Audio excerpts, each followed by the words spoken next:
Assalamualaikum dan terima kasih untuk hari ni. Terima kasih sepanjang tak sampai 3 bulan, sampai 2 bulan lebih je.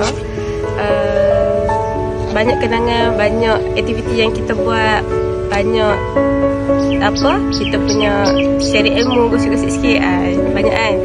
Lepas tu gosip-gosip ilmiah. Jadi ilmiah sungguh. So terima kasih untuk intern yang lain.